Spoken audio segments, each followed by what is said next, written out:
Help fix these broken countries so fleeing north won't seem so urgent.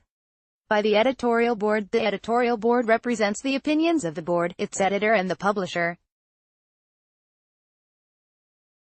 It is separate from the newsroom and the op-ed section. ImageCreditCreditJeremy LeungAs. Thousands of families fleeing violence, poverty and oppression in Central America arrive at the American border. The Trump administration has responded by separating children and parents and cracking down on asylum claims. A more humane and effective response would be to address the sources of the desperation that propelled these people north.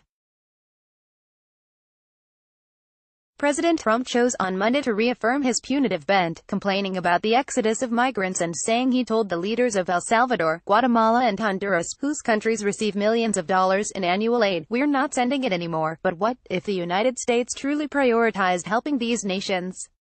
Plagued by corruption, violence and gang terror, El Salvador, Guatemala and Honduras need stronger and more honest judges and police officers, better schools and economic development. Elites control much of the land and avoid taxes, even at some of the lowest tax rates in Latin America. Bribery is rampant, and too often leaders lack the interest, competence or will to manage such problems. Over the years, the United States has contributed to instability by supporting autocrats in civil wars and tolerating corruption that has bred criminality. In 2017, Washington recognized the results of the Honduran presidential election days after the Organization of American States called for new elections because of voting irregularities. The United States has also invested in Latin America for decades to promote democracy and economic and social development. But the Trump administration has begun to place more emphasis on preventing illegal immigration, combating transnational crime and generating export and investment opportunities for U.S. businesses, according to a report last month by the Congressional Research Service, which does nonpartisan research for Congress. While the administration has tried to scale back aid, Congress has resisted, appropriating $2.1 billion for the region from 2016 to 2018, roughly double what had previously been allocated. Results are mixed. While murder rates in El Salvador, Guatemala and Honduras declined in 2018, they are still very high, fueled by the trafficking of 90% of the cocaine bound for the United States. Economic growth has been steady since 2014, but poverty rates are relatively unchanged. While officials have pursued criminal cases involving presidents and other leaders, opposition from political and economic interests threatens to upend their work. But there are reasons for hope. A 2014 study found that community-based programs to reduce crime and violence in Central America, run by the United States Agency for International Development, reported 19% fewer robberies and 51% fewer murders.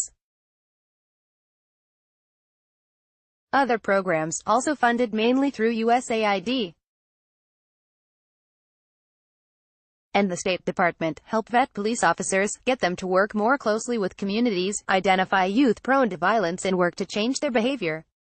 Prosecutors and judges are being given training and technical assistance on managing cases and gathering evidence. Journalists, activists and civil society groups are being counseled in how to protect themselves from threats. Other programs seek to make the civil service more professional, help subsistence farmers diversify their crops and increase yields and connect regional electric grids. Eradicating gangs, which drive much of the northward migration, is especially difficult. The International Crisis Group has warned that mass deportations from the United States risk fueling gang violence unless accompanied by serious economic investment in impoverished communities. Just subjecting gang members to harsh prisons and branding them terrorists has backfired, the group said. In the end, it is Central American leaders who must carry out reforms. They are more apt to do that with international support. But America can slow the exodus of the desperate by investing in democracy, judicial reform and economic growth. So far, Mr. Trump has shown little interest.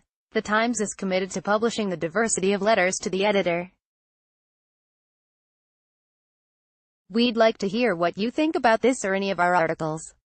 Here are some tips. And here's our email, letters@nytimes.com. Follow the New York Times opinion section on Facebook, Twitter, @NightOpinion, and Instagram.